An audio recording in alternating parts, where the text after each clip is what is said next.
All right, ladies and gentlemen, we are back with episode 29 of Zed Daily. Today I have a true OG of Zed Run with us, KingBeaver Shot. How you doing, my friend? Hey, what's up, man? Not much, man, not much. So I wanted to start it off before we get into Zed Run. What was your journey into crypto like? I got in it. I got in before the first big bull market of 2017. I started buying it it was like 2015, 2016. I started buying into crypto. I just like everybody else. I just baby stepped it, by just buying Bitcoin and Ethereum. I might have bought some Litecoin back in the day, you know. And I remember when that bull market hit, and I was like, "What the hell's going on?" I've never seen gains like that. Just went from like couple thousand and just shot up to like 20 G's in like a few months. So I just watched the market. I didn't continue to buy.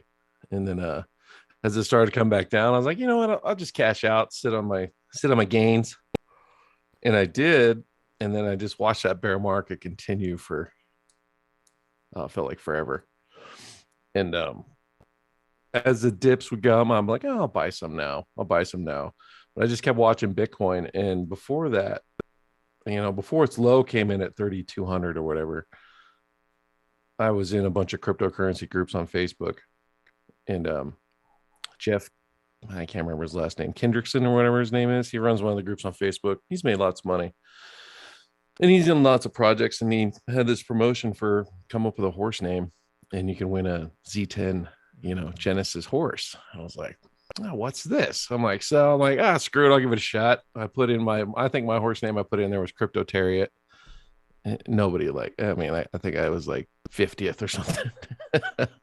And what's funny is those horses that got named, I don't even know if they're in the game. Like one was Al Capone and just the classic funny names. But I got into Zed Run and I went to the website and I started checking it out. And at that point, they were on Z4 sales. They sold the first 500, right? Of each Genesis from Z1 to Z10. So I was like, you know what? I had a decent amount of Ethereum because Ethereum was so cheap back then. I remember buying Ethereum for like $80. Wow. Yeah. So I'm like, I'll buy some horses. So I started buying Z4s at like, I want to say it was zero point 0.2 Ethereum. I'm not even 100% what the price was anymore. But I bought like 20 some of them. My wife was like, chill out. I'm like, this is going to be awesome. But you couldn't do shit with them then. They just look pretty. They're in your wallet. That was it. I mean, OpenSea was even vague then. Like, it kind of was in its infancy as well. And so then I went all ham, before everybody says aped in. I started buying Z1s for 3 Ethereum, 2.5 Ethereum. And when they first came out, the prices did shoot up. I remember somebody paid like 30 Ethereum for Satoshi. Wow. That the ivory female Z1. And everybody was like, whoa, what the hell? It was kind of nuts. And then it chilled out, and as we kind of continued, prices leveled out, they dropped some, breeding came out, and then there was FUD, and then there was months of nothing. You would go to the Discord, man, and the only thing you'd see is this Japanese guy. He'd be on there and say good morning from Japan. And then you'd see some of us like say, hey, good morning from Colorado or whatever. And that would be like just that would all you see. There was no updates, there's nothing. But I believed on the project, so I just kept breeding, and you couldn't even race then. Like racing was like a year later. We started doing the beta or off-chain beta. It was all two-dimensional, and I just kind of went all in because I was like, this is awesome. And I ended up with like 250 horses. So how'd you justify spending like 3 ETH, 2.5 ETH, all this Ethereum on just a profile picture at that moment? The horses couldn't race. I mean, you knew they would have utility in the future, but like, how'd you justify it at that moment? Just a gamer nerd, I think gaming space in the NFT market in blockchain is still in its infancy. So I think even now there's lots of great projects that are going to blow up. There's going to be some that don't. But I had a really good job too. I'm not gonna lie. I made kind of like excess money sometimes, so I just be like, yeah, you know what? I'm gonna drop $1,500 buy a bunch of Ethereum. Then I would just slowly buy more horses. My wife didn't know I got up to 250 horses. You know, I did all that on the DL. I remember when Billions, when that one came out, I was like, we should buy this horse. But then the price was, I don't remember how much they had him listed for originally in the auction. It was Dutch style. I think it got down to like 35 Ethereum or something. And he was there for months and months and months. And then all of a sudden they just cut the price to like 4 Ethereum for him. And I was sitting there. I just got furloughed from 2020, right? And I told my wife, I was like, we should buy him. And I remembered a Twitter link that took you like directly to Billions' like sale. You didn't have to sit there and wait for him to show up, because it would just randomly, you know, every 10 minutes a new horse was up. I was like, I found the direct link, went to him and bought him. And I beat Bob the Nailer by like 15 minutes was all.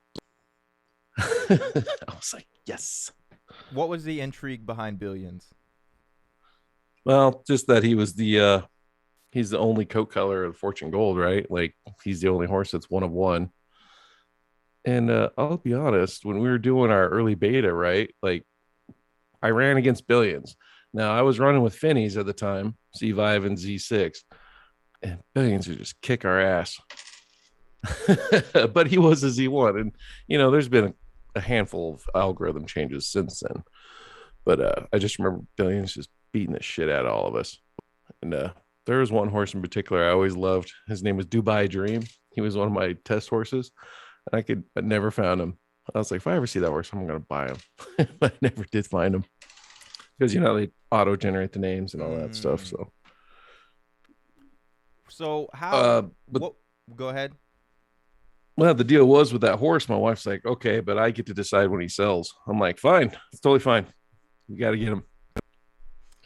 So what's the story of when you guys sell? So I just remember we're on spring break.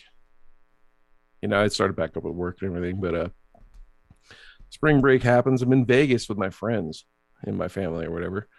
And man, that drop hit and prices are just shooting through the roof. My Discord is exploding because I didn't have it set up to be a friend to DM me. You could just DM me, you know what I mean? Yeah. And I was like, what the hell is happening? And I remember selling so many offspring. I mean, I made like, I think one afternoon, a couple hours, I'm on vacation. I made like $60,000, you know. At the time I was like, this is awesome. That's great. You know?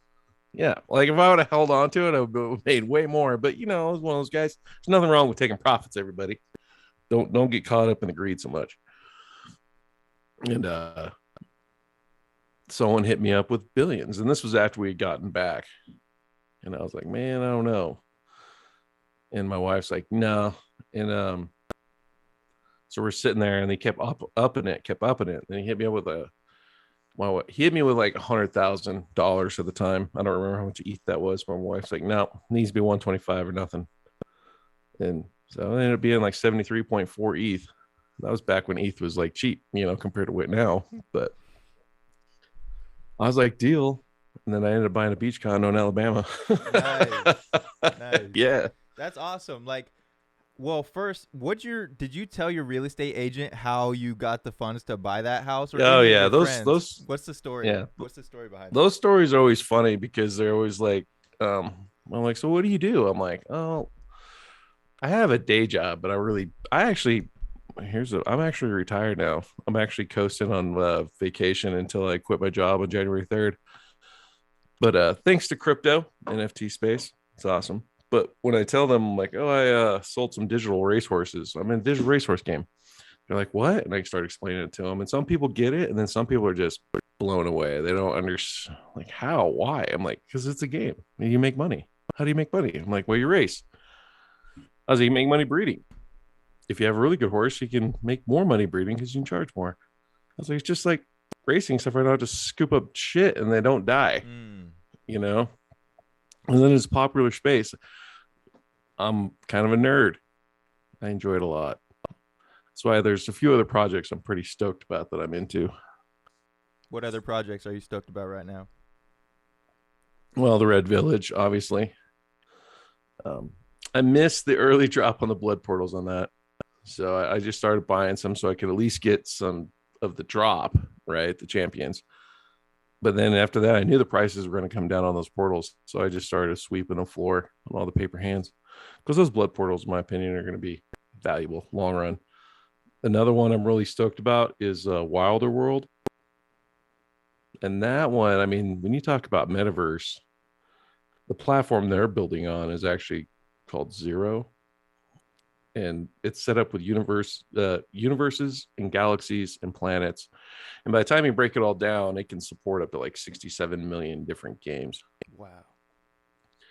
And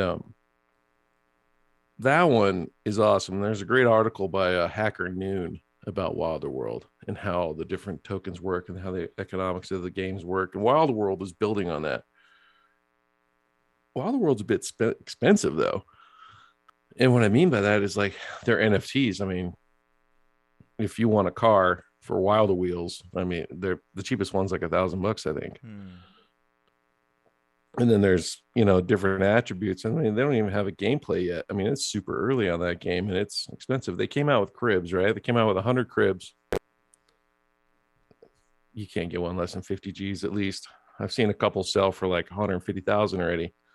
They came out with shoes and they're called Wilder Kicks. And these first 100 shoes they made, the cheapest ones now, like I think the last pair sold for like $60,000. But those shoes are going to give you special abilities in the city of Wyoming, they call it, is what they're building.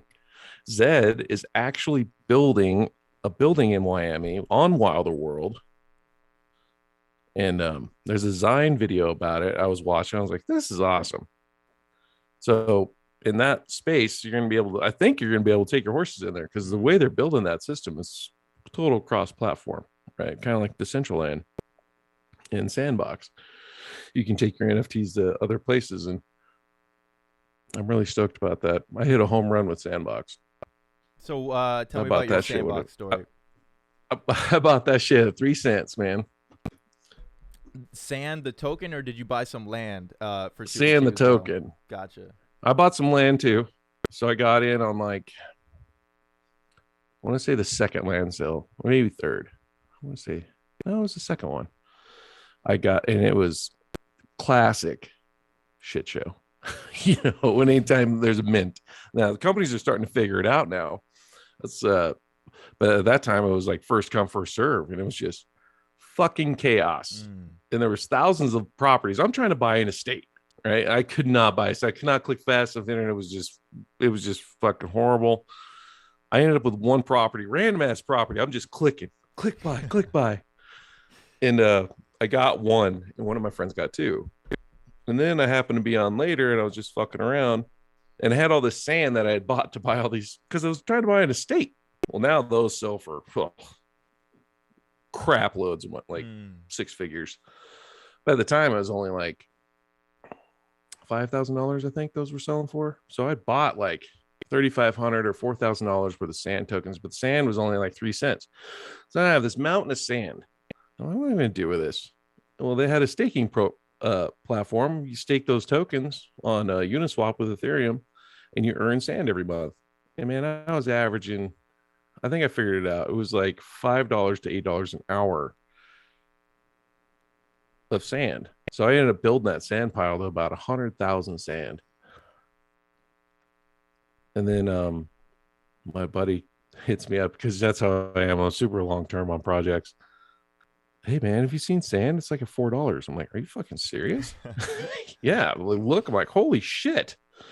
So I lost some because of arbitrage, right? So some people don't understand how that swaps, those liquidity pools work. If your one token goes up, say more exponentially than the other one, if I had 100,000 sand in there and I had the equivalent of Ethereum, which was like 10 Ethereum or whatever. But what happened was, because the price of sand had freaking mooned and Ethereum had gone up a decent amount, but my Ethereum only 3x from the time, you know, Sandbox fucking shit, 50x, whatever it was. So I ended up getting 50,000 sand back. Yes, I got more Ethereum than I put in, but I also lost in arbitrage. And so that's the risk. That's the one risk. Like, people ask, what's the risk in liquidity pools? That's the risk. If one token goes up way more than the other one, you'll end up, I mean, you're still going to make money. Don't get me wrong, but you're going to lose some of that.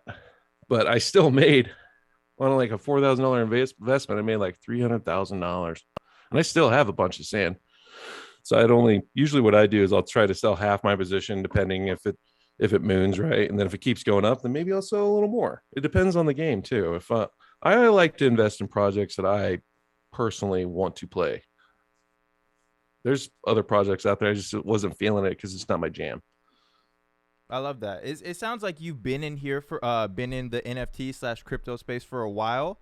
So what in these past 12 months was the biggest justification? Was it Facebook changing the meta? Is it just the SEC being more open to crypto? What is like the biggest confirmation that you've had in this past year? Facebook coming out like that really helped our space a lot because it woke some people up to holy shit, the potential of it, right? And what that did is really brought in, I wouldn't just say institutional money, but it also brought in businesses and tech firms who really kind of maybe were just ignoring this space a little bit and didn't realize how advanced and future, like the future holds in this space. And I tell people all the time, you're going to have two lives. Well, most people are. You're going to have your online life, and then you're going to have your real life. You know what I mean? I was like, there's way more people that know me as KingBeaver Shot than know me as Devin. You know what I mean? Way more. And I'm more famous in this space than I am in real life. In real life, I'm hilarious, but I'm way more popular as KingBeaver Shot. And that's why I was like, that's how it's going to be. And it's not going to be like that for everybody, because not everybody's going to do it. You're going to have just like real world shit. You're going to have people that are unplugged, have no clue what's going on, and they're going to be fine. They're going to live a fine life and great life. It'd be good. But some people's online life might be way better than their real life. Right. And which is, in my opinion, is lit. You know what I mean? I have so many friends now that I've never even met in real life. But if we saw each other in real life, it'd be no different than how we are online. And that's the future, especially with this new generation. That's all they kind of know. That's all. I show my kids some of my old games I used to play. They're like, you used to play that? I'm like, yeah, I used to like it too. Isn't that weird?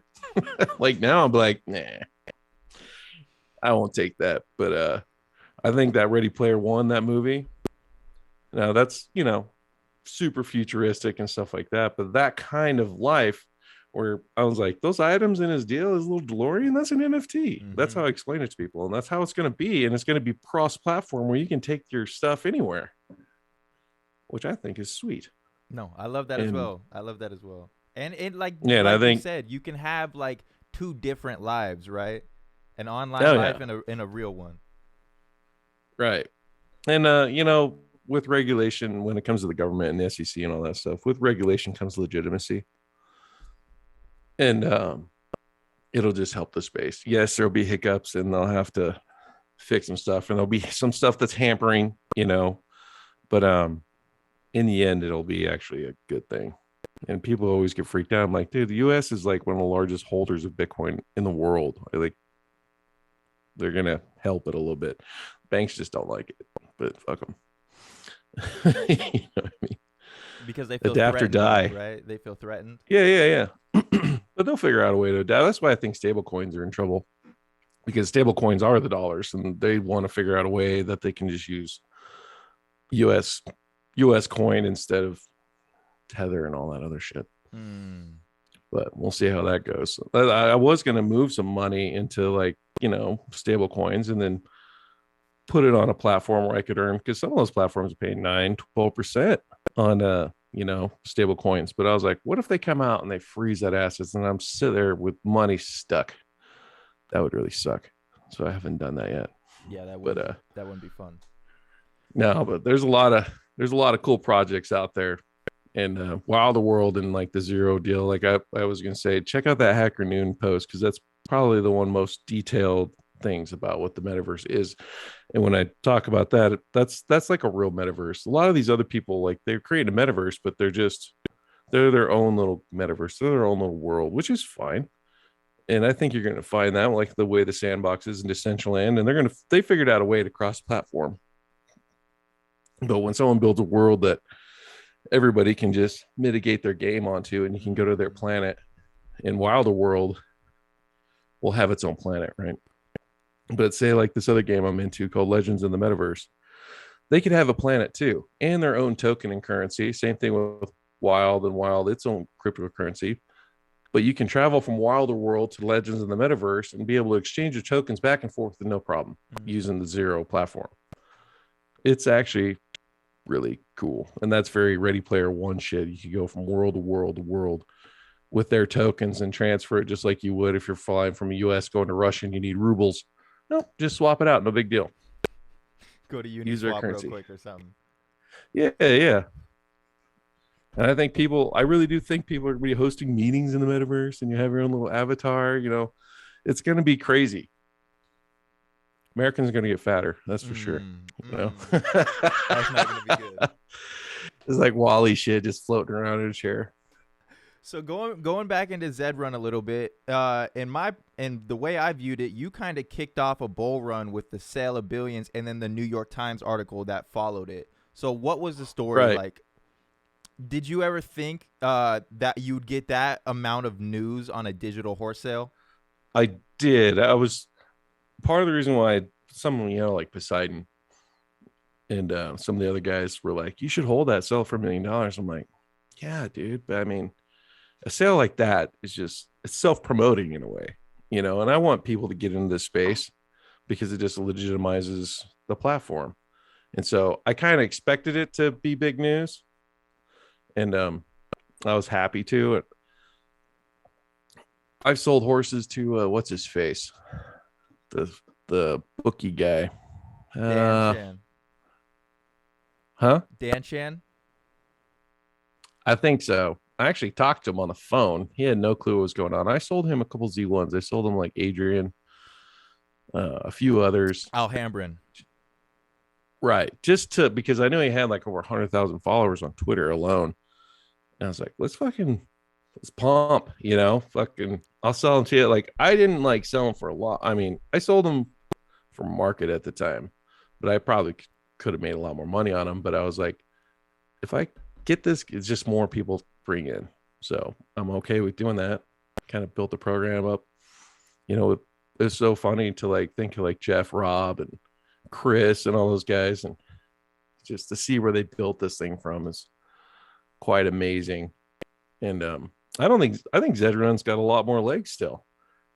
It's still profitable to breed, even with the slash in price. That was brutal, right? So for everybody that's bred for a while and bought those, when they slash the breeding fees, fine, but you can still breed and make money on your offspring. Yes, it's lower and it's not as lucrative, but it makes the price of entry for new stables better, and in the end, better for the platform as a long-term deal. I like the tournaments. I don't know, because my stable's not really built for that. The A tournament, yeah, that's cool. The coming in the pity point one, that was neat. Like, I like to just let's run with the best, but I do like that they are helping that out. I'd really like to see offspring only tournament or a brooder only tournament, stuff like that. I would like to see a skins only tournament. Give the skins some more, value. You can only run in this tournament if your horse has a skin on. And then next thing you know, people are going to be buying up skins. And they're not going to be going for crazy amounts of money, but at least you get some. So you kind of touched on some of the things in the current state of Zed, the A stakes tournaments, just tournaments in general. What do you like about the current state of Zed, and what would you want to see fixed for the future? Oh, wow. I hate so the quarterfinal, right? How they have you run against the same class number of horse. And to see the top 10 horses run in a quarterfinal, I was like, the fuck is this shit, man? I'm like, that's like putting like all the top 10 sprinters in the world in the quarterfinal at the Olympics. And next thing you know, you're going to have people that are in the final running for a medal that really shouldn't be there. I hated that. I understand it's early and we're got a learning curve, but I was like, wow, you got to fix that shit. That's some bullshit. You know what I mean? I've had a horse 3 times in those 3 cups that for the best horses qualifies top 10 in the marathoners. 4th fucking place every quarterfinal. Every time. I'm like, oh, you're killing me, Ratchet. fuck, man? He's got like an 86% showing. He can't show in the quarterfinal. He'll have his time. His time will come. But that quarterfinal, like watching the top 10 horses in there, I was like, if you scroll all the way down and looked at who that one race had, like Breathless Edge, Grandeur, like it was like, oh wow, I would not want to be in that heat. That Not should at be like all. a final seat. You know what I mean? Yeah. Exactly. I mean, the way I looked at it was like it's like you're putting Duke up against UNC on round 1 of March Madness. I'm like, what are we doing here? Save this for the finals, right? Yeah. So I mean, they're gonna get that fixed, and they already kind of fixed it for the semifinal and the grand finale and all that, right? They randomized it. They need to randomize that quarterfinal. I'm like, sorry, buy a better horse, I guess. Mm. You know, if I'm sorry you came in barely qualified, now you got to run against the number one. That's just that dims the berries, you know. So I would like to see that change. Like I said, I would like to see um one thing I really like about NFTs are the ones that have utility, or the projects where they build value for the NFTs. Like in the Red Village, you know, they built value into that blood portal. Like that's going to have value continued through. The same's true of like, well, what's the other project I'm talking about? Legends of the Metaverse had the same kind of thing where they have shards, and those shards give you access to not only just early sales and land, but they also staking rewards and things like that, where people build value into the utilities, or like the artist who built the Bitcoin Angel, right? He's hosting a party in July at a Scottish castle. Hmm. And if you own that NFT, and if you know pre-registered, you get to go to the party. You know, meet the artist, have a chance to win an original artwork. You know, people that build value in their NFTs is what I'm really big in. And so for Zed, for me, I feel like the skins definitely are lacking that value add. So they need to, like I said, either promote races where you have to have skins only to run in them, or tournaments where you have to have a skin, and that'll help. And you know, it would allow them to create some more skins. Like I would love to see NBA skins. I'm like, Mm. hell yeah, give me a Denver Nuggets freaking skin, throw that on a horse, you know. You know, that goes with licensing with NBA and NFL and all that stuff. But if you create races where you have to have it to play, people will buy it. And you'll have people that flip them. That's fine. That's part of the market. What And you'll have are people that want to buy it and hold it forever. what are some of the things that you were like looking forward to or may have been promised, or like when you got into Zed Run, for instance, Des Token, like did you expect to already have that here? Did you expect to already have it, or what's the deal with that? Like Yeah, cool. what did they tell you guys? So when the Des thing came out, like I don't know if there was ever like there was a few announcements on it. Now I don't know if they since deleted those or not, but there's one announcement that came out and said how much Des you were going to receive for each said horse. So like, and that was only for Genesis's. And I want to say if you held a Z1, you're going to get like 72 Des. And if you had a Z2, it went down to like 31. And I'm like pretty much halved all the way till you got to like 10 to the Z10s. And then you were going to get airdrop that token. And it just never happened. The other thing was Zest, you know, that they flirted with. And I feel like this is all just part of the growing, you know, the platform to bet on horse races. That was fun, a little flawed, because if you just bet on if you bet on any with odds less than 10, and a lot of times there's only 4 or 5 horses that would have that, you're going to be up. So I was able to increase my Zest possession from like 1,000 Zest to like, I think I ended up with like 300,000 or 400,000 Zest. Damn. Yeah. And it wasn't that I was like picking the winner. I was like, oh, these 5 horses have the best chance. 200 each, you know, fuck it. So it's just part of the growing curve, growing pains. Yes, I was a little heartbroken about it. And I don't know why they haven't come out with their own token. To me, it doesn't seem like it's that difficult. I don't know if because they're in Australia, if there's some Australian regulation that keeps them from creating their own token. I don't know. You know what I mean? I just know that it would be nice to have, you know, instead of using Ethereum. I mean, I remember when those days, before we even had Polygon, there'd be just 5 or 6 of us racing. We'd all put a couple horses in the race. It was me, Lucky Jack, a few other OGs. I don't even know if any of them, some of them still aren't here, but gas fees are brutal. It's like, oh, you want to enter this race, $50. You're like, fuck, the entry fee is $2. You know what I mean? It was rough. And so like, I'm like, all right, we're going to get together on Saturday at like 7:45 p.m. because that's usually when gas is cheapest. And then all of us would like 4 or 5 of us would meet up, and then we'd do a little voice channel, and we're having a good time. But when they moved to Matic, that was interesting, learning all that. And that's part of the deal. Like I've told people, like I kind of grew up with NFTs, so I've had to learn with all the developers. So for me to cross chain and stuff like that is really not that difficult anymore. Like I can figure it out pretty quickly, but for someone new, a little rough. What did you want to see the Dez token, like what was the utility behind the Dez token? It was going to be, that's what you use to breed with. You know what I mean? That's how you're going to enter races and get paid. They were just going to pretty much, it's going to run just like a cryptocurrency, except for it be our own. And for some reason, whatever or another, they stepped away from it for now. I don't know if they're ever really going to do it, and they're just going to stick with Ethereum. Not sure. I haven't heard any rumblings about it anymore. Discord's this game blown up so much. Before it did, like, yeah, you had access to Rob, Chris, Jeff. I DM'd him. I've had a fucking Zoom meeting with Jeff. The team is very accessible. Now it's like, shit, I hardly ever see Rod on there or any of those guys he used to shoot the shit with all the time. So I don't know where their plans are. It would be kind of cool to see one. Like now I tend to not care as much because I don't have 240 horses anymore. You know what I mean? I have 20, I think.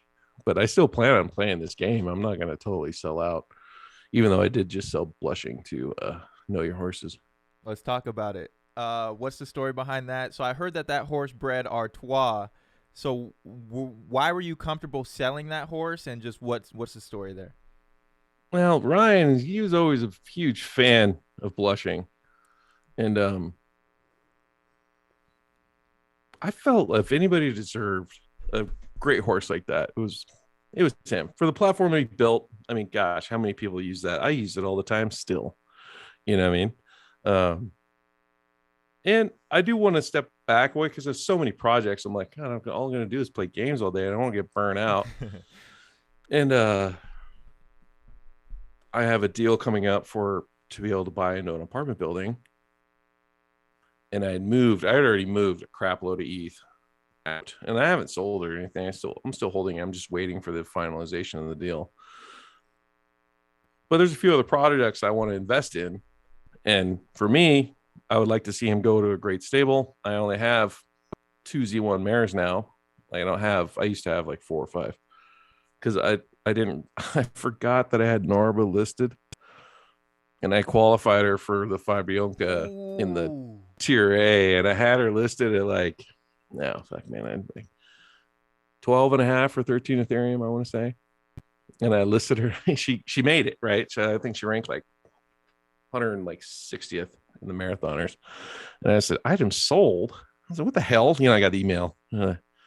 Looked, I was like, well, son of a bitch. I was like, well, I mean, I did make good money on her, but I was like, so I had to go through my horses real fast to make sure I didn't have any others listed that I forgot about. That's what happens when you have like 400 items in OpenSea. Sometimes you miss out. But so I don't have the mares anymore, and I have Ratchet, and Ratchet's badass too. So when I breed my mares, I tend, not that I didn't breed her with blushing, I did, but I've been breeding with Ratchet lately. And so I was like, you know what, it's time. He made me a fair offer, so I was like, let's do it. I know he loves that horse, so it's gonna be awesome. Awesome for him, awesome for the platform too, because I saw somebody else sold a Z1 for like 27,000, and it was a decent horse. I don't remember the name of it. And I was like, who's doing that? Come on, man. Paper hands. Did you breed Artois yourself? I did not name Artois. So someone must have saw him in the stud farming. I got the stud fee, I would like to see that increased a little bit. I feel like 52% or 57%. It's a little low for, you know what I mean? Because the rest goes to pay for the tournaments and stuff. I get it, but And that's putting your it'd be horse in nice. for a week, right? Yeah. So it'd be nice if you could at least give me 75% or something. But Do you like that's the story of blushing. I bred him a lot with Troubled Paradise. I have so many horses that I saw like him. I used to have like 45 once. 45? Yeah. You have how much now? How many Z1s do I have now? Like Mm-hmm. since blushing sold? Mm-hmm. 3. Mm. I have a couple Z2s. I have an unraced unbred Z2 named ODB. I'm like, I accidentally bought him on one of the drops because I was trying to buy a Z3 and the shit was just selling so fast that by the time I got a click to work, it freaking hit on a Z2. I was like, oh, whatever, bye. So I bought him for $19,000. And it's annoying when you get those offers for, I'll pay for 9,000. I'm like, get fucked, bro. No. So I plan on keeping ODB mint for a while. Did you ever plan on selling any of these Z1s, or did you sell any of them during August when the floor is at like 20 ETH? Yeah, I sold like I was saying when I was pumping, I was selling. I remember someone listed some bunch of Z1s for like $10,000. Remember when OpenSea came out with their own Matic chain? Like they had their own Matic OpenSea. I wasn't So around. there was a separate chain. So like on OpenSea, they had regular OpenSea like we know it now, but they had a Matic OpenSea where you could just be on the Matic chain, boom, boom, boom, sell, sell, sell. Somebody listed them. There was 4 different Z1s listed for like 10,000, and it was USDC. I want to say it was in a stable coin listed for 10,000. And Rod hit me up in a DM, said, "Hey, did you see that guy that listed those horses on the Matic chain? Because they wouldn't show up on the other chain. So if you wanted to search, you had to go to the Matic chain." I was like, no. And I remember I was working. So I made one of my guys drive my pickup. I hotspotted my phone and had my laptop in my lap. And I bought like 3 or 4 of those horses. Just boom, boom, boom, boom. The guys I work with thought I was crazy. Like, did you just drop $40,000 on digital horses? I'm like, yes. I was like, this guy's way too low. I could sell these horses for 25, 30 G's easy. And at the time, that was a lot of money. But now it's like, Z1 sell regularly for about 30 to 50,000, depending on what you have, and I did plan on selling them. Anytime somebody would fud up and get all mad at the platform, want to leave, I'm like, I'll buy your horses. I can't tell you how many Z2s I bought for like 1 Ethereum. So many. My wife's like, stop. I'm like, no, these guys are selling way too low. They're dumb. I was like, this platform's going to blow up and you're going to thank me later. And it all worked out. Like a lot of my Z1s on average, I paid 3 to 4 Ethereum for, if you averaged it out. Some I paid 7, some I paid 2.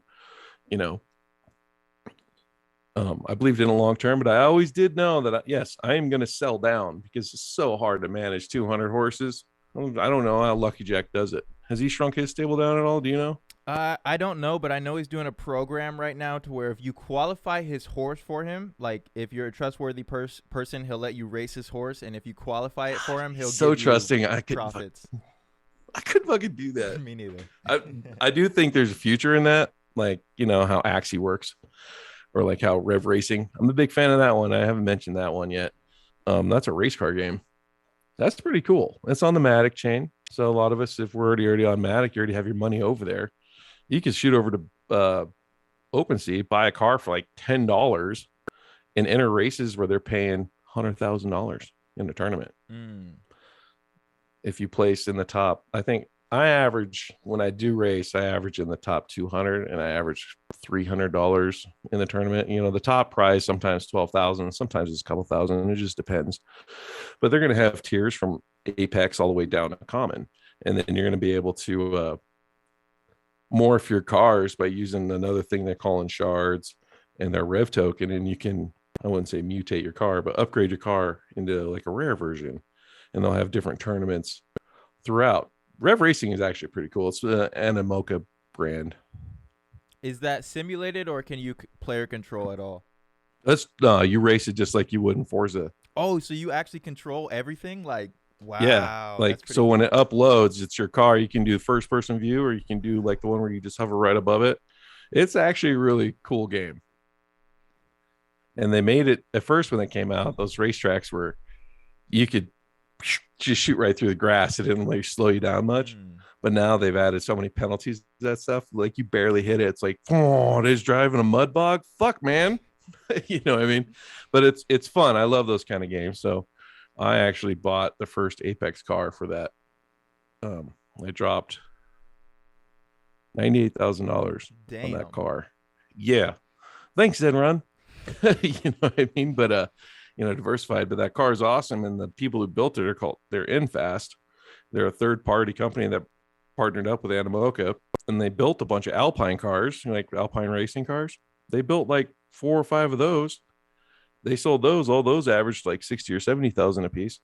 But they're gonna have tournaments and tiers for legendary cars. Mine's the Apex, and those guys are making a VR and augmented reality, and I'm going to be able to drive that car with a VR headset on. It's going to be pretty cool. One dude's in France and the other guy's German. I did Google Meets with them. It was fun, and I'd look forward to that game a lot. So if you guys want to check that one out, revracing.com. It's a Matic chain game, so you're gonna have to put your MetaMask on Matic when you play it. But sorry, I got sidetracked. But all good. Yeah, but I always did plan on selling my horses. Not all of them, but definitely there's nothing wrong with taking profit. That's what we're here for, right? So why keep the ones that you've kept? Are they racers? Are they special to you? Are they breeders? Why only keep like Ratchet and all your other Z1s that you have right now? Oh, there's some that I sold that I was like I was emotionally attached to them. I sold Taco Tuesday. I love that horse. But man, after they changed the algo like the third time, that I don't know, something about him. He just, I wouldn't say he was garbage, but he wasn't the greatest runner. And it broke my heart. So I ended up selling him, but I kept Ratchet just because I like the name. That's so Ratchet. And I love that he's a marathoner. He's really good. It took me a while to figure out what he was. So when you look at his stats, don't be confused. He's in stud right now, by the way. He looks worse than he really is. Like, because I fucking dilly-dallied for so long trying to figure out what he was good at, because he was so good that I would put him in a sprint and he'd win. Like, what the fuck? I'd put him in a middle race and he would come in third. It took me a while to dial in that, oh, he's a marathoner. You know what I mean? And that's what breaks my heart. He keeps coming in fourth. Son of a bitch. He beats Granger quite a bit. But I love it. I still love breeding. I named a horse. I'm an island boy after that stupid ass TikTokers. You know what I mean? I'm an island boy. Yeah. He's got like a 22% win rate, I want to say. I have to go look. That horse is awesome. That's awesome, man. That's cool that you're plugged in with the TikTok age and the new era. Oh, yeah. Okay, I lied. He's at a 12% win rate. I must have fucked up his stats. But one thing I have seen trend in Zed is if your horse is a producer, what I mean is he's got a great show rate and win percentage, you can definitely get more than the minimum for him. You just have to market it. Right? You can't just, in the past, you're just able to put them in there, people will find them. But now if they get lost because there's so many horses in stud now, you have to go on the channel and promote your horse a little bit, which is fine. How do you go about breeding your mares? Are you using a blood tool? Are you just researching horses on KYH? What's your process when going and choosing a stud? I do use those tools. The blood tool, not so much. I haven't really dallied with that, even though people say I should. I use know your horses a lot just because I feel like that's a pretty good indicator. Sometimes you can find like data that's harder to find on there. But what I really look for, I want horses that have ran like at least 50 times, if they got a good win percentage, cool. Like if I see a horse that's got a 50% win rate, but the dude's only ran them 4 times, sorry, bro. I mean, yeah, go prove him some more. Maybe I'll give you your 0.3 or 4, whatever you're looking for. But the days of horses not being unraced and still pulling a premium for breeds, I think's over, because people have kind of figured out that's like shooting the lottery. So I think you're always going to see those maybe a little bit above minimum. I don't know. Like for me, I'm not afraid to pay money for a great horse. Like 110 Soldier is a great stud. I bred with him, and that horse was really good at first. I don't know. He's fallen off. You know, the horses will do that. They'll have like a losing streak. But that horse was like at a 20+% win percentage. And that's the horses I look for. If they have over 20% and they've ran like 100 times or they're in the high teens, definitely throw them some pussy, you know? Going back into your algo chains, you said that there was about 3 algo changes. Have you ever, like, has it ever made you cautious, or have you sat on the sideline knowing that the algorithms can change and like that a horse can be really good right now but possibly not good in a few months from now? Like, has that turned you off from buying race horses? Um, yes and no. I mean, I think they're pretty close to having the algorithm dialed in. Like, there's not gonna be much change. You know, I remember when I had a meeting with Jeff, I shot the idea like, why not have multiple ones? You know, that you use for different styles or races, and just be sure you tell everybody like, hey, this is algorithm A, this is algorithm B. Because I remember when the first algorithms when we ran, very, very dependent on your genotype. So if you had a Z1, if you're running against other Z1s, it was kind of fair. But if you put like a Z10 against Z1s, fuck, he would get his ass, just like wouldn't even be on the map when they cross the finish line. So they've dialed that in and increased. And then the second one, I remember when that one came out, people hated it because the luck, the randomness was too high. So like all of a sudden you're just getting beat by like a Z20 and everybody's like, what the fuck is happening? You know? So I feel like they've done a pretty good job of dialing it in. I don't know how they integrate more discovery things, like, you know, how they said they were going to bring in weather and gate preference. I feel like, man, that would be really hampering, because I'm like, who knows? There's 12 different possibilities, and how many times you have to run in each gate before you fucking figure it out. Right.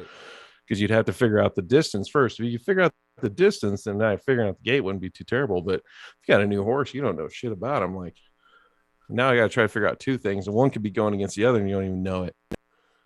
So I don't know if they ever introduce skates. I hope they don't. I would like to see when you enter a race, instead of having to pick a gate, just if the gates don't matter, then it doesn't matter. And then you're just in, you know, yeah, you know what I mean? Autofill kind of deal.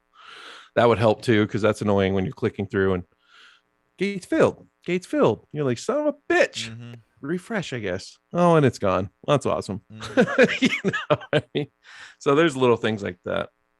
So they could do. You've seen a lot of changes in Zed, even going into races filling, or just races in general. You've seen racing with gas fees to now we had racing with free. That was free racing, but they had prize pools, and then they took the prize pools away on the free racing.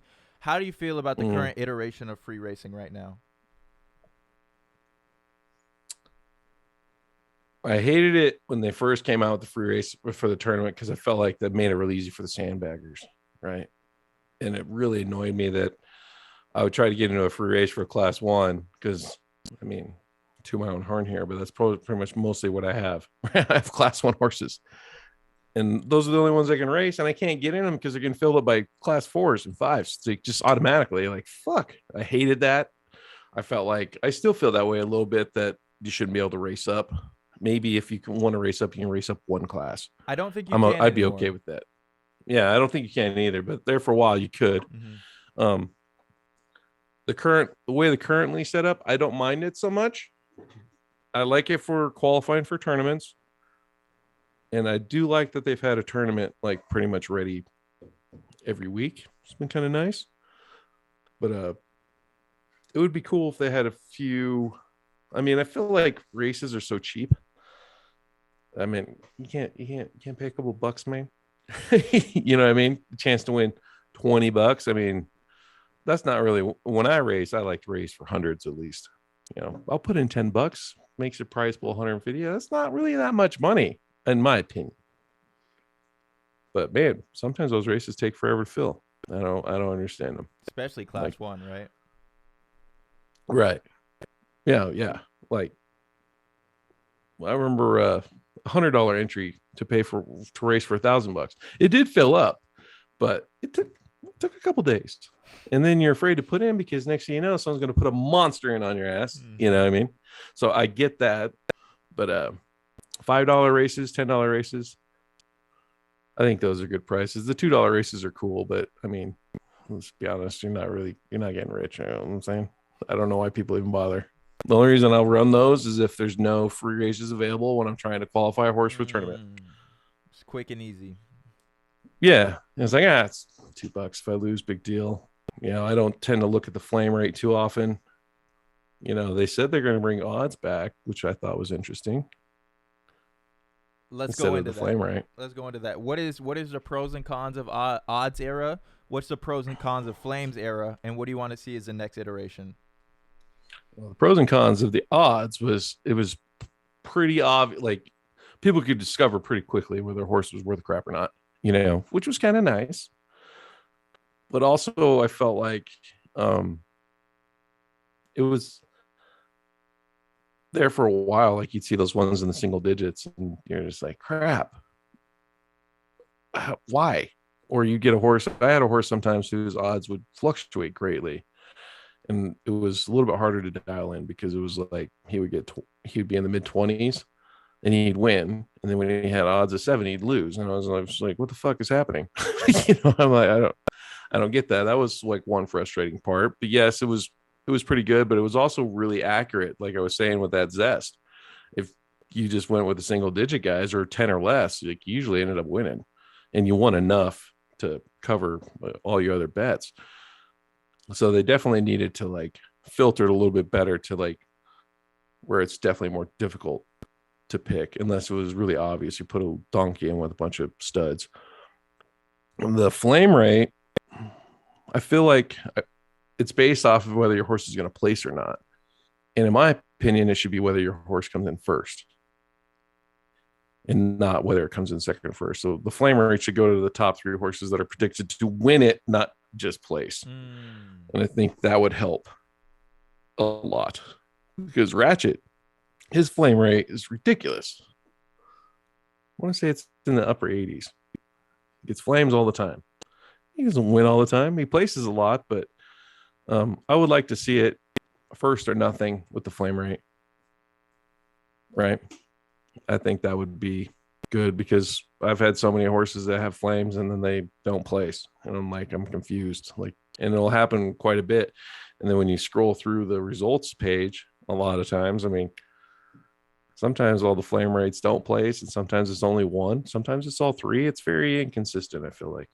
I don't know if that's a randomness factor. Like you can't see the odds, so you don't know. Right. So hopefully they get the odds dialed in. They just bring that back. People, I think that'll be because that gives you data on all 12 horses instead of just 3. And it's hard numbers, right? The numbers don't lie. Yeah. The flames, it can be misconstrued, right? Yep. Totally misconstrued. I'm like, there might be 3 other horses in there that they were just one race from the simulation from having their own flame. So you don't know shit. How do you feel about them taking rake away from racing? That was awesome. You know, that just shows that they have, they're going to build it more. I feel like, and plus with their partnerships and stuff like that, I think that was a good move. It showed people that they're not just all here because there were people that are bitching like they're just raking it all in. And when you consider third-party sales and 2.5%, decent royalties coming in from sale and resale of horses. And that's for all horses. I mean, think how many horses there are. I would love to see the numbers on that. I bet it's high. Right. Some platforms I've been on, it's like 10% royalty fee. I was like, yikes.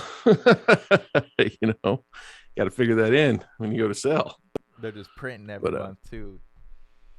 Oh yeah, for sure. But I still think there's a lot for Zed to do. So how'd you feel about the Netflix sponsored races, the 1.0 and then the 2.0? Very non-marketed. Like, what the hell is happening? Where did this race come from? I saw when it was running. I was like, how do I get in this? That was just a closed event. Like only 12 people got invited. What happened? You know, they could definitely, that's always been like one of the Zed's downfalls, I feel like, is marketing a little bit, like, especially when it comes to the community. And they'll just hit you at a left field with something like, whoa, where'd that come from? Well, like with the Zed Run in the Wilder World. I only heard that through Wilder World. Have you seen a Zed Run freaking mention about it anywhere? Nope. I know the building is going to be shaped in a Z, and I just know that because I'm just a troll on Discord all the time. I'm like, oh, what's this? And I watched it. I watched a big video about it, and I was like, well, that's freaking cool. Fucking crickets on the Zed Discord. You know, I would like to see more announcements like that, and not just an announcement, but like tag everyone announcement. So like it's highlighted up. I look for those a lot on my other channels. So I feel like their marketing could be a lot better. I thought it was very cool that they did that, because think of the possibilities. Really, I mean, you could do that every week for a different movie. There's movies out all the time. Breed a horse, name it after the movie or something in the movie, and get voted in to run it. You know what I'm saying? Shit like that. You can do all kinds of cool stuff. That's fun. Yeah, and add fun to it too. You'd be like, oh, come on, that name is fire. You know? Did you have 1,000-meter horse ready to go? If you knew that race was running, would you have tossed a horse in there?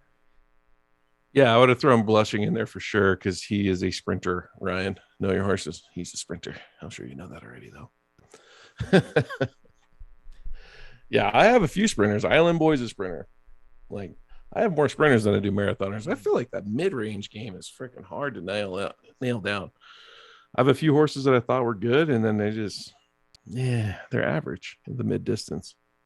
So I don't know if I'm just been unlucky. Maybe I sold all my great mid runners, but I pretty much have sprinters or marathoners. How do you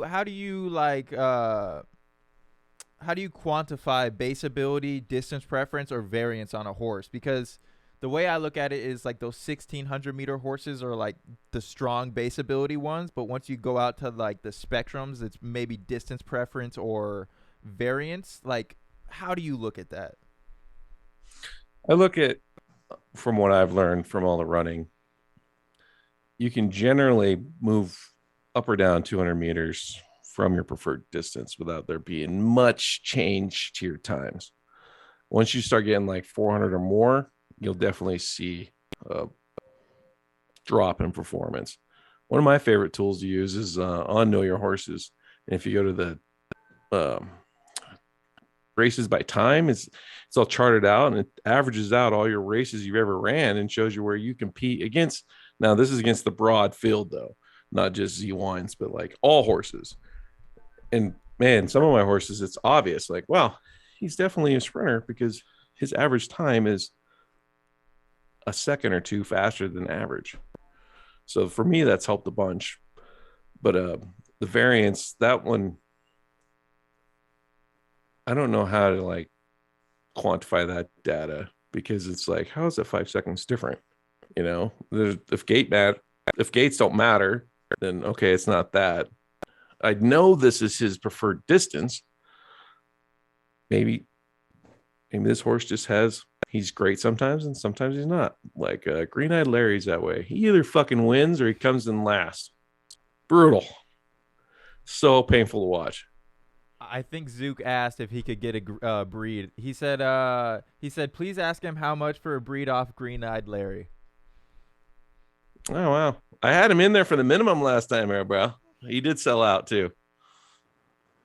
Come on, Zook. Let's see. I You gotta be at the screen. I can look and see when his breed resets in 16 days. You can send me a DM if you want, or a friend request. You can hash it out. Hit him with the DM. But yeah, I've been putting GreenEyed Larry in for the minimum. Like I said, he's an all or nothing. I would also, when we were talking about the tournaments earlier, like what I would like to see change. I would like to see that distance change that they race him in. Instead of it just being 2,400, make it 2,600 the next one, and make it like, the farthest distance in each one. And then the next one, maybe make it the shortest of the 3 races per tier, instead of it just always being 2,400 and always being the 1,800. You know what I mean? Because GreenEyed Larry's is 2,000, but the races that they make you run in is 1,800. So it's hard to get past that first round, is what you're saying? Right. Like if that first quarterfinal, if those rounds would be 2,600% for Ratchet instead of coming in fourth, maybe he does place because 2,600 is believe it is his preferred distance, the farthest one. So I would like to see them change that distance up, on a tournament basis. This tournament we're running 1,000, 1,600, and the 2,200, and then the one after that will be the opposite. Just randomize it that way a little bit.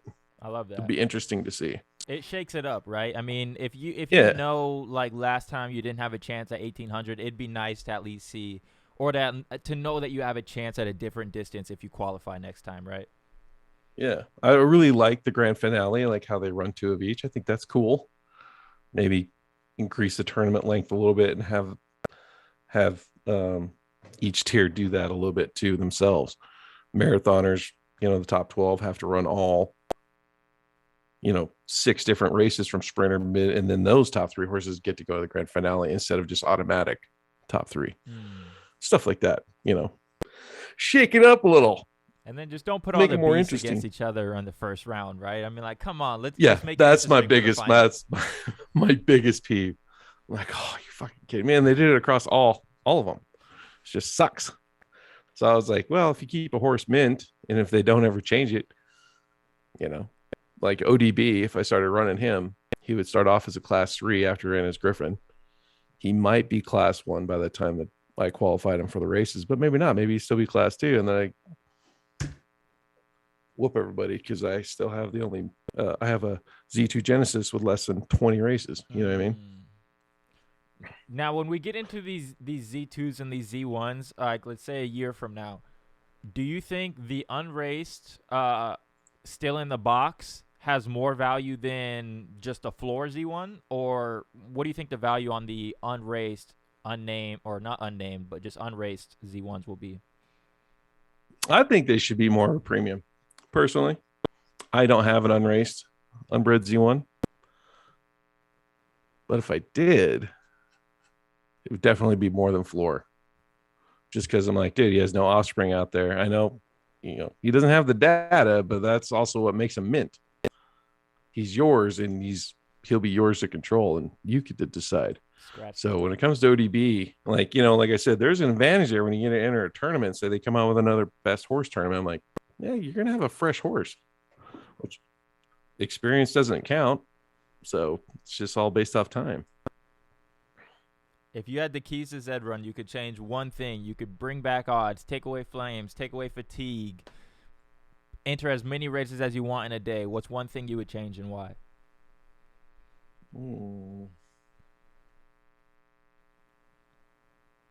That's such a tough question. Yeah, I know. People turn it back on me sometimes, and I'm like, shit. Yeah, man. I don't know either. Have you thought that one out? Well, the one thing if I had the keys, what would I change? I would definitely figure out a way to get the tokenomics and have our own token. That would be my go-to. Instead of having to use Ethereum, I mean, build something on because Polygon, there's tokens launches all the time where your gas fees really aren't that brutal. But I mean, there's a barrier of entry there and a big learning curve. So I think that's one reason why they haven't, is because it does take a minute to learn that stuff. And they have it set up now where you can use your credit card. And if they introduce Des token, I don't know how all that all works out, but that would be my main focus. Would be, let's get our own crypto going and reward our people for having horses and build the ecosystem. I love that. Just like Sandbox and all that. Yeah, if we look around at all these other projects, they D-Race, even a project I'm in, Riot Racers, like a lot of these other projects have tokens, but they don't have the game/community. Zed Run already has game/community. They're just missing the token. I mean, once you get that token to that large audience, I mean, I'm sure that thing's just going to rock it, right? Yeah, like the utility is going to be there and everybody will use it. The thing will be just getting the right utility, and I mean the right people in the wallet, getting that all down. And maybe they're working on it, and maybe they come across a stumbling block because that stuff was supposed to come out. I remember when February hit was when it was supposed to drop, and then it just got put on hold because the NFT space blew up, and then we started having all these drops, and all the horse prices just shot up through the moon. And So maybe it's still in the works, but that would be mine, because give a lot of people another chance to make some more money and still use in-game utility token. It'd be awesome. Would you like to see it kind of like an Axie model as well, to where you can just earn the token just by playing the game? That, or leash your horse out so people could race it. Because Rev Racing kind of has a model like that. I could buy tries for my car, and if someone else is a better driver, I can give them the keys to it. They can run the race, and then we can split the freaking profits. Nice.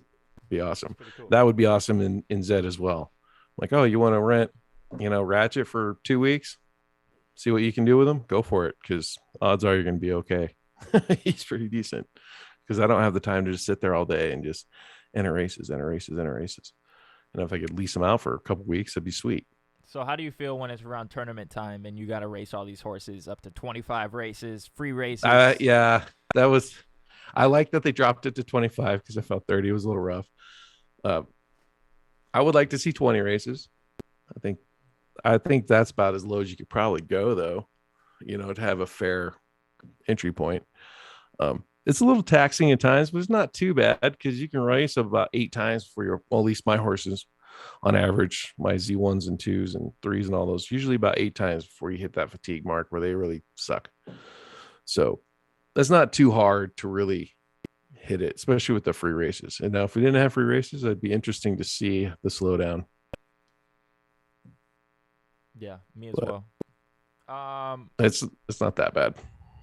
Last question for you. If you had half an ETH coming in today's market, you understand Zed Run, you did your research, what would you buy and why as a starting stable? Ooh. I'd have to do my research, because I've been on the top tier for so long that, like, I'm mostly like Z1s, 2s, 3s, 4s, But I have seen, I do keep an eye on it. If I had half an ETH,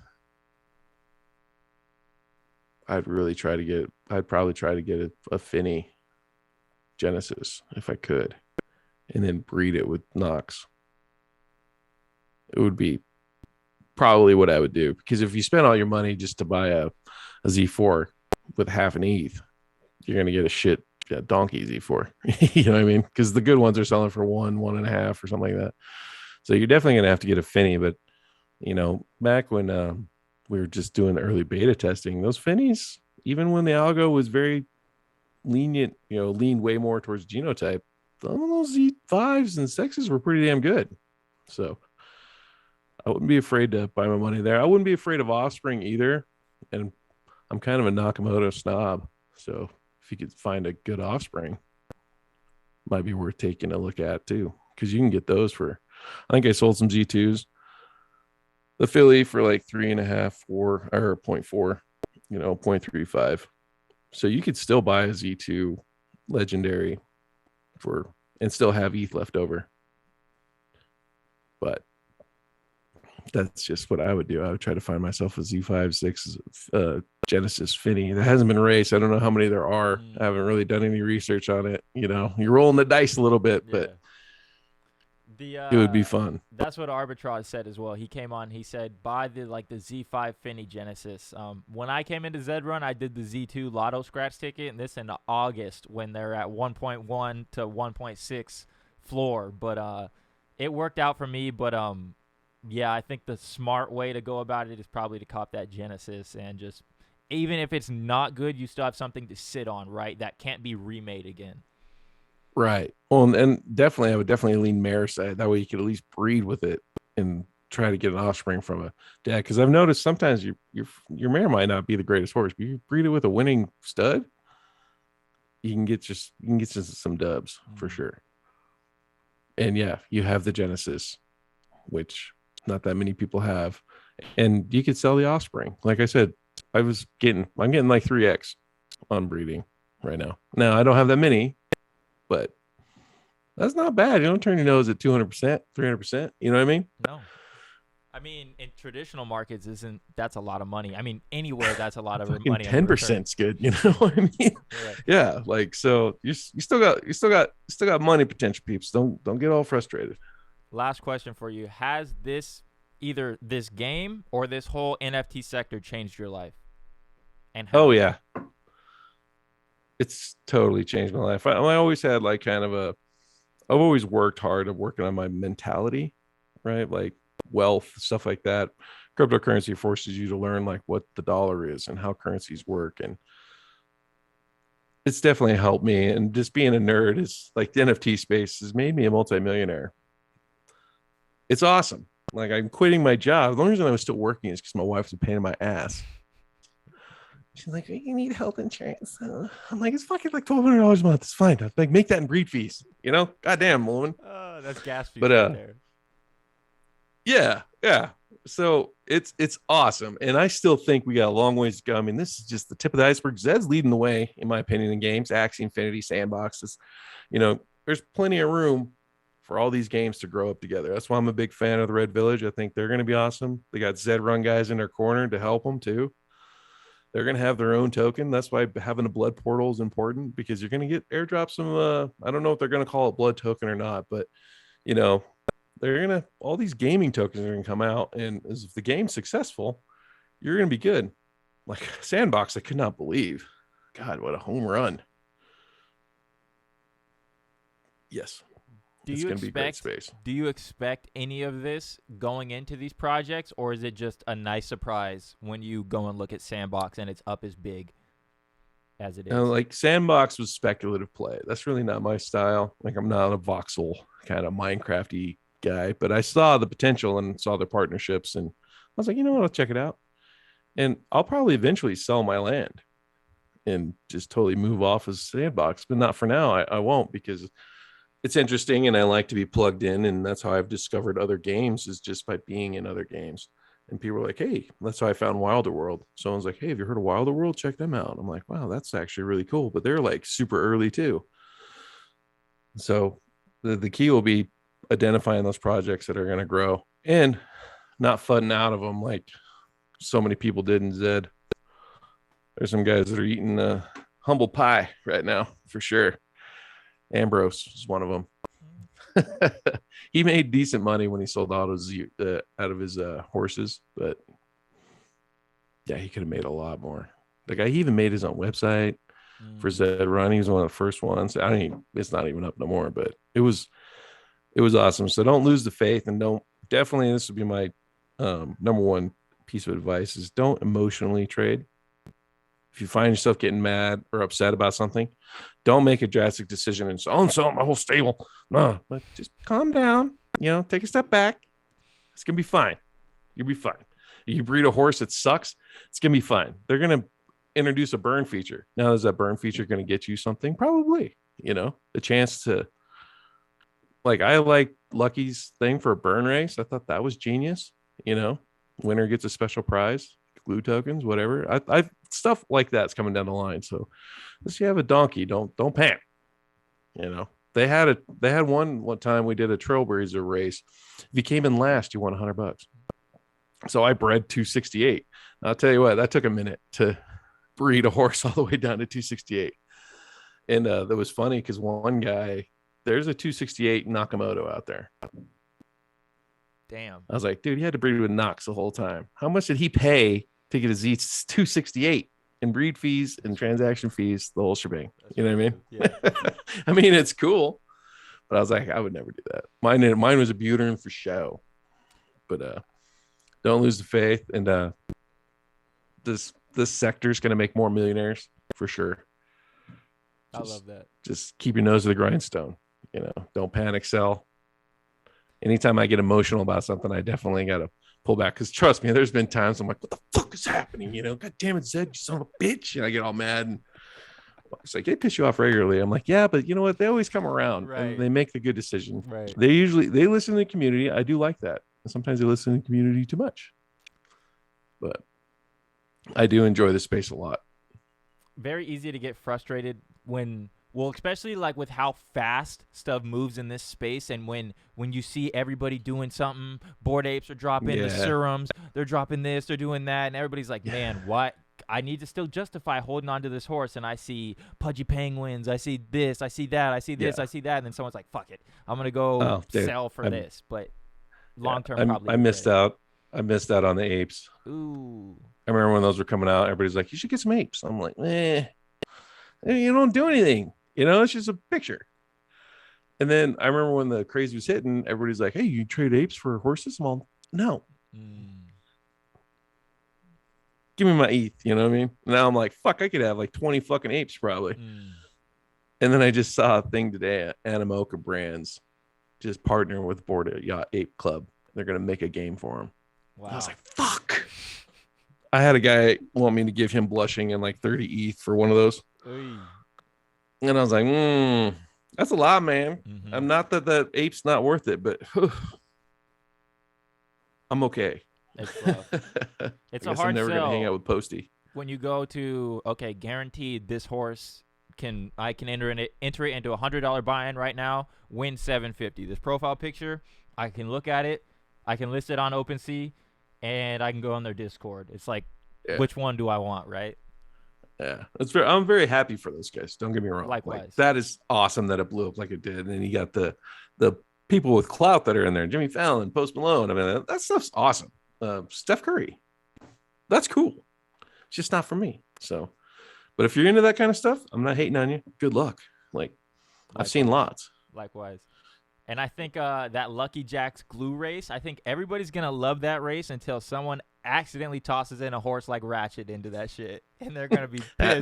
Nah. They need to have the, are you fucking sure? Because this horse is dead. Yeah. They need that feature. Like, you will lose this horse. Are you sure you really want to do this? Oh, no, absolutely not. My bad. Yeah. My bad. Yeah, because that does happen, because those races, you're trying to click on a race and it's fucking like going so fast, you click on the wrong one. I've had that happen, or like I'm trying to pick a horse to put in the race, and then like something shifts and it clicks on the wrong horse. And I just entered a horse into a distance he doesn't fucking like, and I paid money for it. I was like, well, son of a bitch. Yep. Yeah, you need like a two-factor authentication on that. Like, are you sure you want to enter your horse in this race? Are you triple sure you want to enter? Yeah. Like, this horse is going to be destroyed. Right. Okay, yeah, I don't want to do that. Awesome, man. Do you got any questions for me, KingBeaver Shot? No, man. I love content creators. So thank you for promoting Zed and doing what you do. No problem, man. Thank you for keeping the game alive to where I can even come along and buy a horse. Without guys like you believing in this game and believing in the Z1s is the highest aspect of the game. I mean, you have to it's easy to find someone to believe in a Z10. Harder to get someone to justify spending that amount of money on a Z1 even before the game's out. So I think you, Lucky Jacks, all you OGs that spent the money on this game, I mean, you made sales to where it crossed over doing the Wall Street Times or the Wall Street Journal. So thank you guys for keeping this game alive. Yeah, I sold Doofy his first horse. Oh, that's a flex, Nice. But yeah, I enjoy it a lot. And I actually have YouTube videos I made of like early days of Zed, which are kind of funny to go back and watch. That's back when I was furloughed, had nothing else to do. I'm like, I'm gonna make videos. That's what I'm gonna do. I'm gonna be a content creator. Nice. And then I just got way too busy. I thought about doing it again now. You should. We'll see. The thing that's awesome about content creation in this NFT space is you don't have to have any skill to make yourself different from someone else. You can have a horse that makes you different from someone else because that horse will do things that another horse can't do. So you know what? That's a good point. Right? Like, you don't have to be a ninja or any of these guys that are super skilled. As long as you have an asset that the regular person or just 99% of people won't be able to get, you're now special, right? Yeah, that's a fair point. And there's so many new projects out there too. Like, there's lots of niches for everybody. Just got to be entertaining. Hell yeah, man. Yeah, I think you're entertaining. You got some comedy to you. So I'm excited for your Rev Racer streams whenever you get them up and going. Hey, I'm definitely going to make a video when I race that car for the first time and watch me crash it like a fucking dumbass. I'm like, oh, yep, right into the wall. That's cool. Glad. All right, man. Thanks for having me. No problem, man. Thank you, KingBeaver Shot. Where can people follow you at on Twitter? I'm on Twitter as KingBeaver Shot. That's one thing I love about my gamer tag. It's pretty easy to find. So I'm on that. I may even have an Instagram. I really don't post on Instagram very much. I just kind of use that like TikTok. I'm on TikTok too, nice. Believe it or not. Give me a follow. KingBeaver Shot as well. Let's go. But yeah, now that I got more time, maybe I'll create more content, do stuff like that. All right, man. Because We're I on the even made a lookout. few Zed Run videos on TikTok even. Let's go. Yes. I like it. All right, man. Well, thank you so much for your time. Very much appreciated. And I'll catch you next time, man. Hi, bud. Have a good one. Good having you. Good luck, everybody.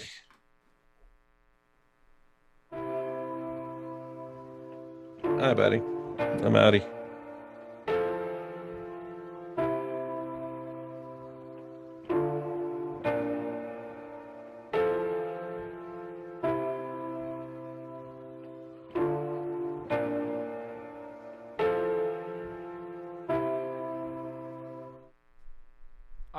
All right. Let me see if I can get this camera fixed up real quick. If you guys noticed during the interview, the camera was all sorts of fucked up. I couldn't get it to work for some reason, but we'll see if we can get it to go here in a second. That's not it. Just give me a second, guys.